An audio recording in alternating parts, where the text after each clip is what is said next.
I'm in $135,092.74 in debt. Here are the worst purchases that I ever made that caused me to go into debt. I'm 35 years old and in $169,292.74 of debt.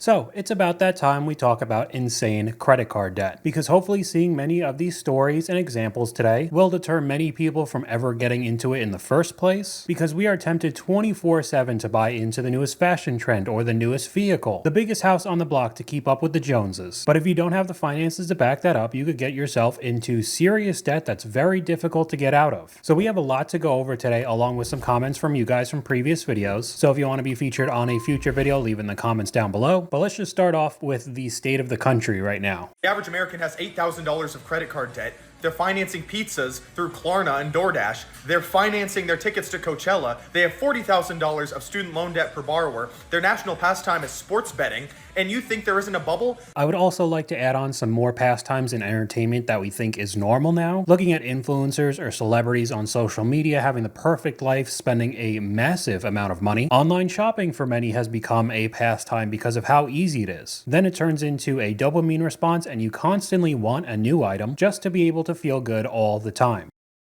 So my name's Erin and I like to purchase things I can't afford, and I swipe my credit card and disassociate and pretend that I didn't buy it even though I did.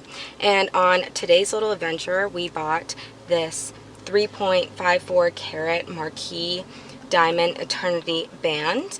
Absolutely stunning. I don't think I have to tell you how dangerous impulse buying jewelry is in today's age. But she said it herself, swiping the credit card, dissociating, not caring that you're spending hundreds or thousands of dollars at a time. And then when the credit card bill comes at the end of the month with the 20 or 30% interest, no wonder why Americans have almost $8,000 worth of debt per person in the entire country. We have a comment from one of you guys. I'm shaking in my boots about $800 credit card debt. Imagine having over $100,000. I wouldn't sleep for months or years. But even though this is an extremely serious issue, there are many people that honestly take it as a joke. Here we have a photo from TikTok. I'm bored and nosy. How much debt are you in and how old are you? I don't know, babes. That's between debt collectors and God now. I'm 27 and have $50,000 worth of debt, but I just got married, so now my husband has $50,000 and I'm debt free.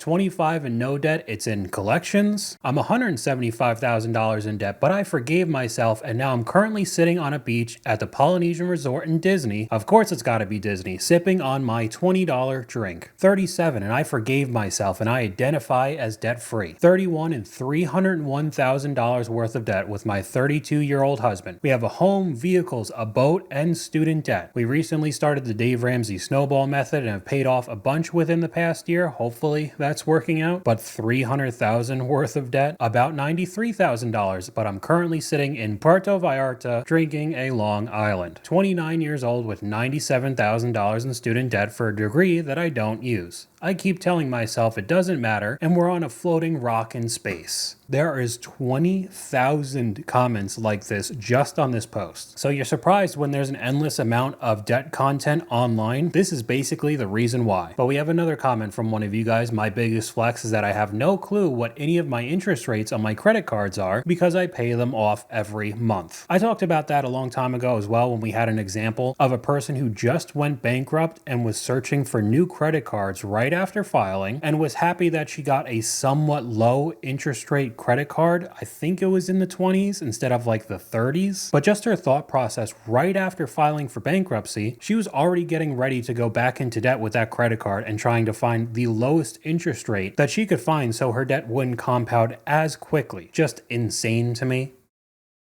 Another one of the trends with the copyrighted music over it going into 2025 with the same maxed out credit cards as 2022. Me and my minimum payments against the world. I've been paying $79 a month for literally 3 years and haven't made a debt. Just a girly. You'll probably be paying that, if not more, for the rest of your life then. Me and my $5,000 of credit card debt making minimum payments, never getting out of it, but it's okay. Speaking about minimum payments and installment loans, you know we had to talk about this. I'm not going to go super in depth because almost all of you have probably probably seen this headline. Klarna losses have doubled after $136 million in customer debts went unpaid. I've been talking about this since basically the beginning of this channel, how much I did not like Klarna Afterpay any of the other companies, splitting your payments up into 4 payments, 6, 10, whatever, making it seem like the product that you're purchasing is cheaper than it actually is. And that's okay, I'll just pay it off in a couple weeks or a month. And clearly that is not the case. You're just rewiring your brain to have instant gratification with anything that you want, and it's just going to make your financial situation even worse for yourself down the road. Now I know some people are using Klarna and Afterpay and companies like that because it's kind of their last leg. These same companies you could finance grocery store purchases now, so people are buying food and necessities on Klarna, even with them knowing they're not going to pay it back, which I clearly don't have to say is a horrible situation. But on the other side of the coin, with a notification that I recently got with eBay, new pay with Klarna at checkout. Get what you love now and pay over time. And the image that came with it is a purse, a pair of headphones, and a watch, adding in more towards the consumerism and just buy what you want and pay it later, it's okay. Even though people are clearly not paying later. But we got another comment from one of you guys. What a world, having $1.26 in your bank account and no debt means you're richer than 75% of the country. It sounds really depressing, but honestly, it's true.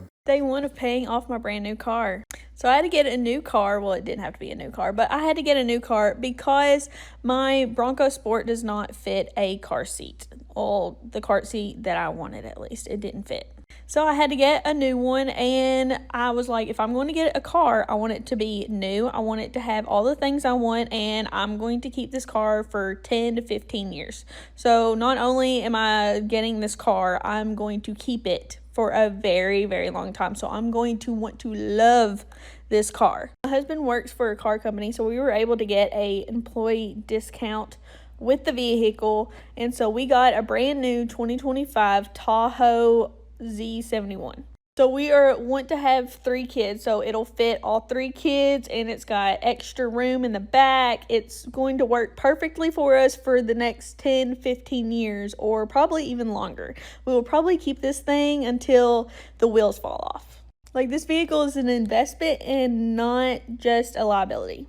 So this is how much we owe. Yay. Okay, so we got several things to talk about for this clip. First off, she's getting rid of her Bronco Sport because it couldn't fit a car seat. I'm not saying that the Bronco Sport is some massive vehicle, but I'm pretty sure it'd be able to handle a car seat or two being an SUV. But she wanted a specific, apparently giant car seat, so let's just scrap the entire vehicle, which is still a new vehicle. I believe the Bronco Sports came out in 2020 or 2021, so we're talking at max 5 years old. Most likely still have payments on it too, 72, 84 months we're seeing. But no, let's just scrap that whole thing. And she did exactly what so many people do. She's planning to have her first child, so she needed a full-size Tahoe, basically a school bus on wheels to have 1 kid. I know she tried to justify saying in the future they were going to have 3 kids. Still though, life happens, not everything goes perfectly to plan. This seems much more like a want than a need. And of course it had to be brand new. We've talked about modern vehicles and the lack of quality and reliability. So when we hear her say she's going to have it for 10, 15 years until the wheels fall off, which everybody says that when they get a brand new shiny item, and then a couple years down the road, the new Tahoe or Suburban comes out, looks even better, then you want that. Rolling negative equity into a new loan, but we'll leave that alone. The Tahoe might not even make it 15 years because of how poorly all of these vehicles are made. But even with the apparent employee discount, almost $61,000 has to be paid just for this vehicle. We can look at some of the comments. Getting a new car because it doesn't fit the car seat you wanted is wild. $60,000 of debt at 7% because of a car seat is bananas. And the second time we've seen this in the video already, I'm just a girl. I don't know if you've read up on the new Tahoes, but if you plan to drive it till the wheels fall off, you got about 500 miles. A lot of GM vehicles are having entire engines blow very quickly, so adds into the fact that maybe that 10, 15 years down the road, it might have already died. My buyer's remorse could never handle this type of purchase. It's crazy the type of mental gymnastics some people will do, and then they're surprised that they can never get financially ahead. Another comment from one of you guys, the weirdest part of it is how they think massive debt is a flex. I feel like it must be for the attention and likes on social media now. It's basically a drug in today's world. And up next, we have kind of a 2-part clip that kind of ties along with that comment as well, but we'll just start off with this screenshot. I'm in debt, beginning of May, $31,000 in credit cards, $60,000 car loan, $19,000 in student debt, and almost $3,000 to the IRS. We'll look at a couple of the comments very quick. Why would you buy a $60,000 car if you're already in $50,000 worth of debt? 90% of being good with money is controlling your emotions and delaying gratification. I definitely agree with that, but let's go over to the next clip with this creator. I was hiding over $55,000 worth of credit card debt from my husband over about a year span. And it wasn't until February of this year that I could no longer take it, and I wanted to sit him down and fully confess to him, because I knew that it was so unfair that he was helping me pay for this debt that he didn't even know about it.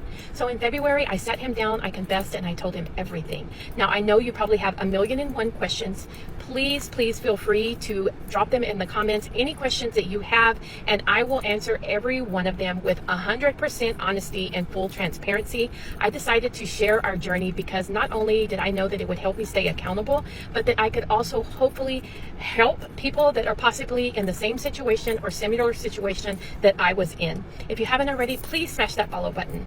We are hoping and praying that sharing our journey and sharing our story will help us pay off this debt sooner than we expected. So it went from hiding $55,000 of credit card debt from her husband, who is actively paying it off without him knowing, to it being our journey, our debt. Very interesting wording there. And adding into the smash that follow button, leave comments, starts to get a little bit more fishy with this account. But real quick, we'll look at a couple comments. What did you buy? Impulse buying and online gambling. Weird. It's almost like I talk about online gambling constantly being a problem on this channel too, huh? However, if we look at the previous clip, when I screenshotted it, it was uploaded 6 days ago. Then we go over to the last clip talking about her debt, wanting people to follow her page, to follow our journey, and this was also uploaded 6 days ago, the exact same day. So in this clip, it said I hit over $55,000 worth of credit card debt, but then in the last clip, it said the credit card debt was $31,370. Did you pay off $14,000 worth of debt between both of those uploads? Starts to get a little bit more odd to me, because as we've said before, when you talk about debt online, it gains a lot of traction, people get a lot of attention, a lot of followers. So in previous videos, we've seen some creators who have talked about filing for bankruptcy several times and then being in debt once again, trying to pay it off, gaining a following, and then filing for bankruptcy again. Not only that, but then they have links in their description to bankruptcy attorneys that they're getting kickbacks trying to promote it to their followers, which are basically just watching because a lot of people are in the same situation in debt, but then those same debt creators just turned into promoting bankruptcy, trying to get money from affiliate links. Just insane. I'm not saying this is 100% what this creator is doing, it just seems kind of odd that there are two different amounts of credit card debt uploaded within the same day, which probably means that one of them was uploaded previously but didn't gain enough traction, so they re-uploaded it, which then means they're trying to get even more traction, more followers, more attention, more likes, and then more money. So I'm just going to leave it at that. Seemed very odd to me, but we could see some of the comments from you guys when I asked how much credit card debt do you guys have. We have a lot of people saying no, which I like. I budget and don't spend past my means. I pay off the credit card debt in full each month with money that I know is in my bank. Just paid off my last of the credit card debt and I'm not going back. I think roughly $1,700, but I could pay off the balance before it's due. I have cards paid off every month and we use it for flight miles, which again, I'm not like Dave Ramsey, who doesn't like credit cards at all. Clearly, you're going to spend money every month for necessities. So if you have the discipline to not spend above your means, many credit cards have cash back, miles, points, whatever they want to call it, that could get you free rewards on something you were already going to spend money on. The only problem is that some people take that too far and then they get into debt. 2019 Dodge Charger you own, SXT, with over 200,000 miles.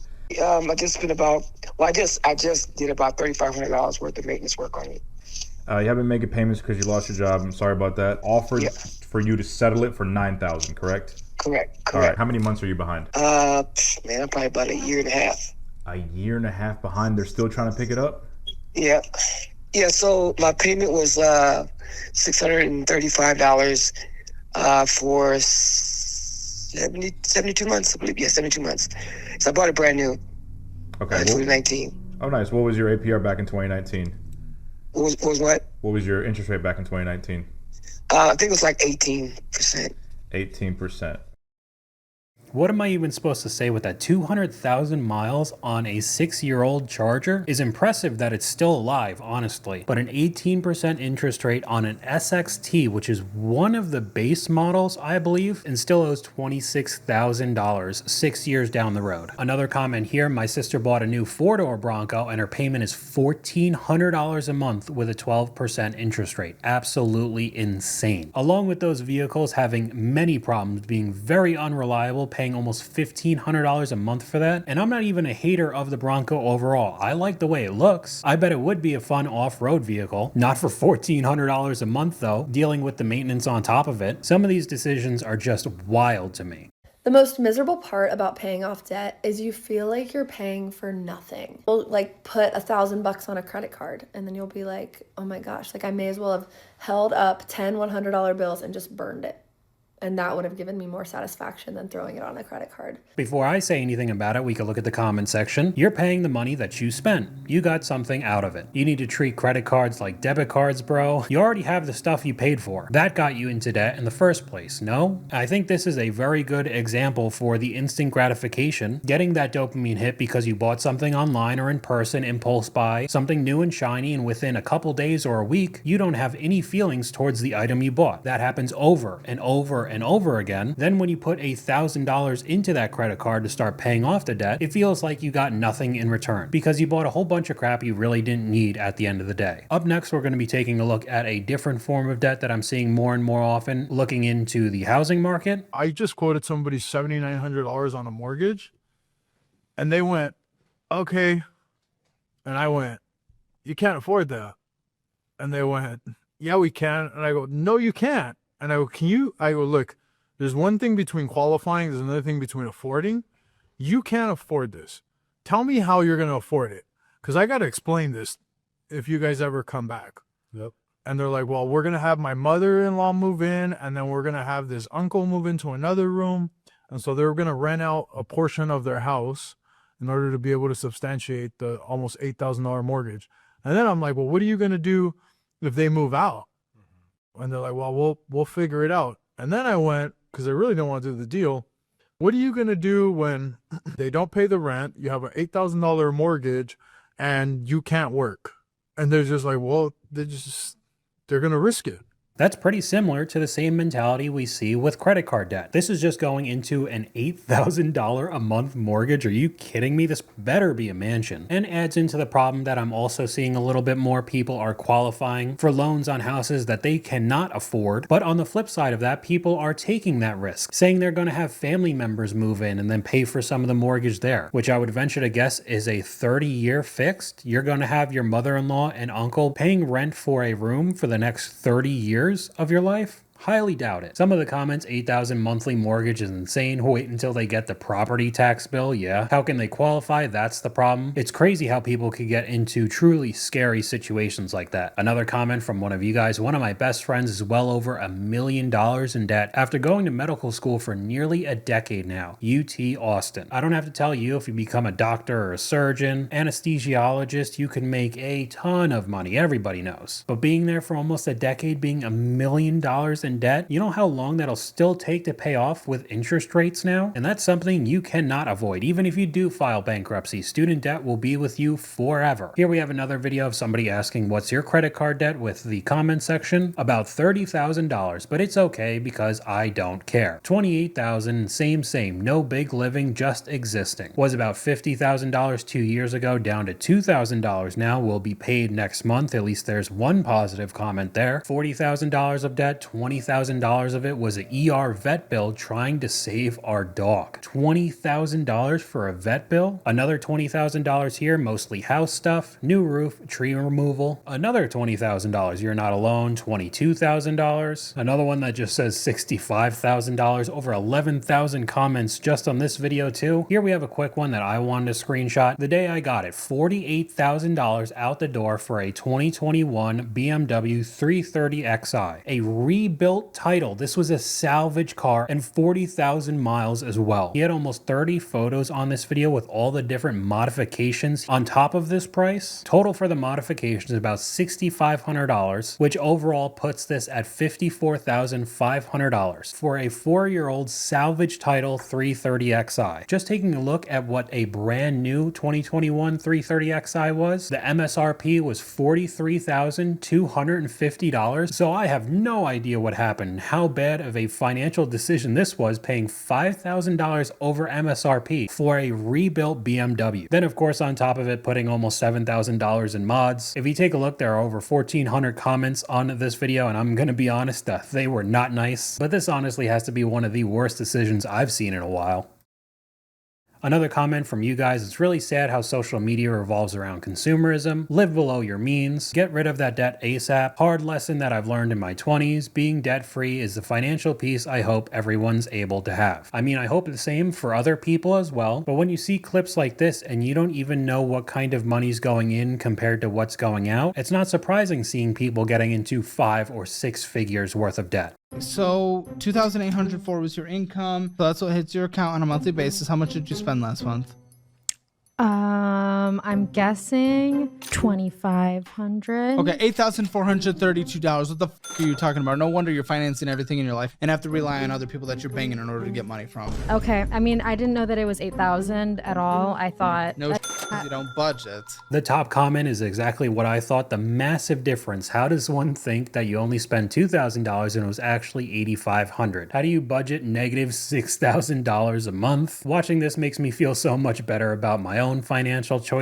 But this next clip really does sum up that kind of consumerism and just massive spending. So I think I know now why everyone is struggling with their money, and it has nothing to do with not being taught. The art of saving up for something is gone. What happened to the days of like, hey, I want to go on this trip, let me save up for it. Hey, I want to go to this concert or this event, let me save up for it. Earning something. That no longer exists. Now you can just finance anything. Affirm, Klarna. For God's sakes, DoorDash has Klarna now. You can't afford your food? Put it on Klarna. It's just the accessibility of being able to get into debt, the option. It's a cop-out. Like, we have no discipline anymore. Everything is a finance now. Everything. Credit card debt, Affirm, Klarna. You see it everywhere. You go shop for clothes, Affirm. It just, for me, the way that I think about it is literally putting power to the idea of, hey, people cannot afford this, but we're still going to let them buy it.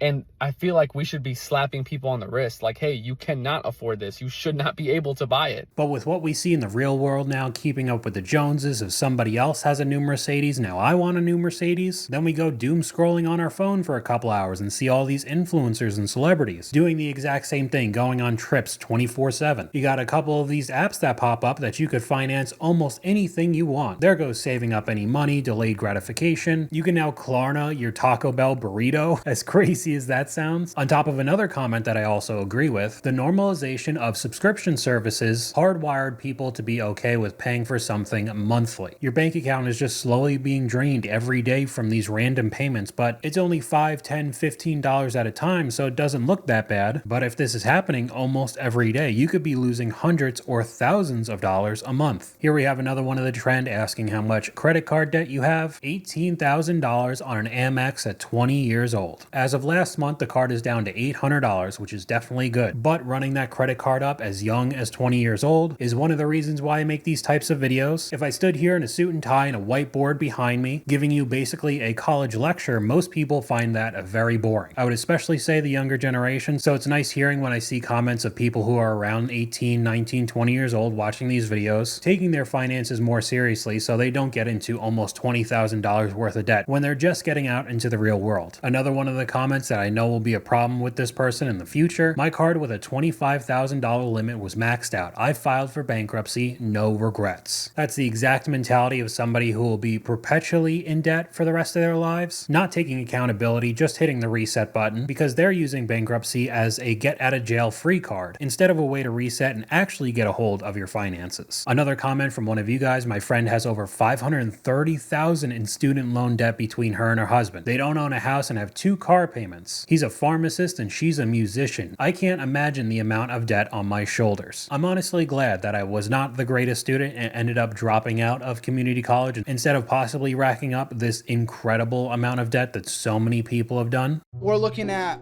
$610,000 in debt. On a great income, well, we have multi-hundreds of thousands of dollars in debt.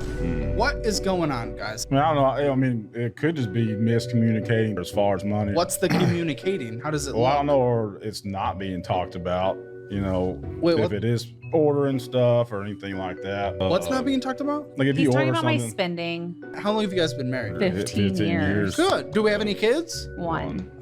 Age? 11. Okay. How are we setting up for their future right now? With this debt, not Right very now, much. not. So chalking up $600,000 worth of debt to miscommunication in a marriage on apparently a great income, which adds into the fact that everybody needs to be financially literate, whether you're making $10,000 a year or $10 million a year. If you're spending above your means, you're going to be in the same place at the end of the day. But not being on the same page financially with your spouse is a very easy way to get a divorce down the road. It's just baffling how calm they are talking about that type of debt as well. But we're going to switch off to a little bit of Deinfluencing and some advice for the end of this video. I have literally bought so much crap over the years that has gotten me into, at my highest, $30,000 of debt that I'm now paying off. And there's a few things that I wish I learned sooner, and maybe this will help you out if you have a spending problem, if you're in debt, if you're trying to get out of debt. I wish someone told me this sooner. I had a moment yesterday where I was like, oh, I just paid off a bunch of debt. Like, let's go shopping. Let's go get something new. And there's some things that I do need, but I also felt like I needed to treat myself. That I worked so hard, not spending any money over the last couple months that, oh, you know, let's just treat myself. The real treat yourself, though, is paying off the debt. The new treat yourself is to not get in debt, that you have the ability to pay off your balance every single month. The treat yourself is the freedom that you feel in your mind when you're paying off debt. And the amount of overconsumption that I have brought into my life is insane. I am glad that some people are starting to realize this now, along with the traction that some of these videos get, but I still think one of the biggest problems is keeping up with the Joneses, comparing yourself to others, whether they're in real life, like your neighbors, or somebody online. So we're going to finish off this video with a little bit of advice around that. So the truth about looking and feeling real rich is that most millionaires live in modest homes and they drive used cars. That's facts. And it all comes down to spending less than you earn and being intentional with your money. Plus, real wealthy people avoid lifestyle creep like their high school prom date and Hobby Lobby, even if their income goes up. And instead, what they do is they use that new margin as a tool to keep that wealth train rolling. They don't just inflate their lifestyle with every raise. So that's all I got for you guys today. Let me know what you guys think in the comments down below. YouTube thinks you'll like this video popping up on screen right now, but hopefully you guys enjoyed this video. If you did, please leave a like, and I'll talk to you guys later.